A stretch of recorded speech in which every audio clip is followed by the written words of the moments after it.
Olá! Sabe aquela pergunta clássica: por que a gente se parece com nossos pais? Porque a cor dos olhos, o tipo de cabelo, tudo isso parece seguir um roteiro dentro das famílias? Pois é, por trás de tudo isso, existe um conjunto de regras biológicas e que são fascinantes. E é hoje que a gente vai decifrar os fundamentos desse código da vida. Dá uma olhada nesse gráfico. Isso aqui é como se fosse um mapa genético de uma família, um heredograma. Ele mostra como uma característica qualquer, pode ser até uma condição médica, vai passando de geração em geração. A nossa missão aqui nesta análise é justamente essa: descobrir as regras biológicas que permitem prever esses padrões. Então vamos lá. Bom, o conceito principal por trás de tudo isso é a tal da hereditariedade. De um jeito bem simples, é o processo pelo qual a informação genética é passada para frente, sabe? De pais para filhos. É a hereditariedade que define um monte de coisa, desde a cor do nosso cabelo até a predisposição para certas doenças. Beleza, mas para a gente entender como essa transmissão acontece, primeiro a gente precisa conhecer quem são os personagens principais dessa história e qual é a língua que eles falam. Vamos começar pelas células, que são a chave de todo o processo. E aqui entram eles, os gametas. Pensa nos gametas como os mensageiros da hereditariedade. O que eles têm de tão especial é que cada um carrega exatamente metade do manual de instruções genéticas para criar um novo ser. Metade, só isso. E olha eles aí na tela, o espermatozoide e o óvulo. São eles os veículos que, literalmente, transportam a encomenda genética dos pais para os filhos. É assim que a vida continua e que os traços se misturam. Agora, vamos pensar assim. Se os genes são as instruções, os alelos são as diferentes opções para cada instrução. São tipo os sabores de um gene. Por exemplo, para o gene da cor do cabelo, pode existir o alelo para cabelo castanho, o alelo para cabelo loiro e por aí vai. E o mais legal é ver como esses alelos se organizam. Quando alguém herda duas opções iguais, como está ali no desão, a gente diz que é homozigoto. Agora, se herda duas diferentes, tipo desinho, aí é heterozigoto. E é essa combinação que vai definir a característica final, porque muitas vezes um alelo, o dominante, acaba mascarando o efeito do outro, o recessivo. Certo, então a gente já entendeu o que são os alelos e como eles se combinam. Mas a pergunta de $1 bilhão é: como esses pacotes de informação são distribuídos para a próxima geração? A resposta para isso está no jeito que as nossas células se dividem.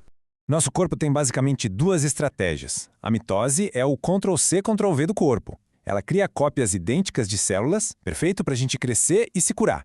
Já a meiose, que é a que forma os gametas, a meiose é a bagunça organizada.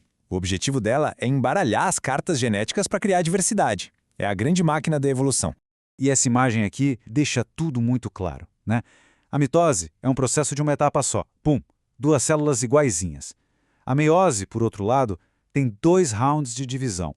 E essa segunda etapa é o pulo do gato, porque é ela que garante que cada gameta seja uma caixinha de surpresas genéticas.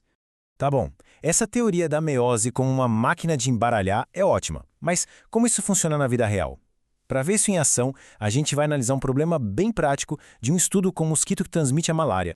Então, o nosso quebra-cabeça é esse. Temos um mosquito macho com essa combinação específica de alelos aí. A questão é, como é que a meiose vai pegar esses genes e embaralhar tudo para formar os gametas dele? Vamos usar um microscópio imaginário para desvendar isso.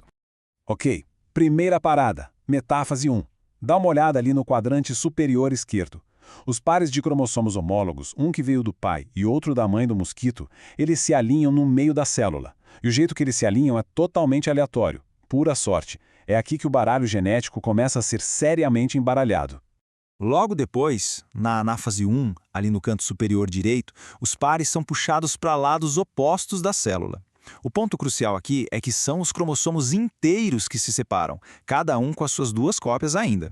A primeira grande divisão aconteceu. Agora vamos para o segundo round, no canto inferior esquerdo. Na anáfase 2, o processo é bem parecido com a mitose. Dessa vez, as cópias idênticas de cada cromossomo, as tais cromates irmãs, são finalmente separadas, cada uma indo para o seu lado.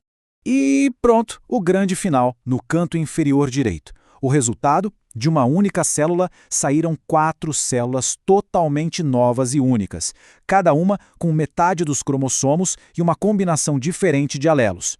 4 gametas em potencial, todos diferentes um do outro. Mas atenção, tem um detalhe importante aqui. Isso que a gente acabou de ver é o que acontece em uma única célula. Só que num bicho de verdade, isso está rolando em milhões de células ao mesmo tempo. Então, é a soma de todos esses embaralhamentos que gera a variedade imensa de gametas possíveis, tudo seguindo as leis da probabilidade. Ok, esse processo a nível de célula é o que gera a variação. Mas como a gente vê o resultado disso numa população inteira? Para provar o princípio em grande escala, vamos sair do mosquito e pular para uma plantação de tomates, num experimento que virou um clássico. O que a gente tem aqui são os dados do experimento. Os pesquisadores cruzaram 2 plantas de tomate híbridas e contaram o que nasceu.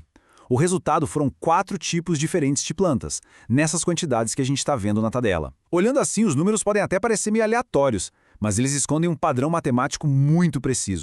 E o padrão é esse aqui, uma proporção de mais ou menos 9 para 3 para 3 para 1. Os números do experimento dos tomates se encaixam que nem uma luva nessa proporção clássica. Essa é a assinatura matemática que prova que os genes para textura e para cor são herdados de forma independente, exatamente como a teoria da meiose prevê.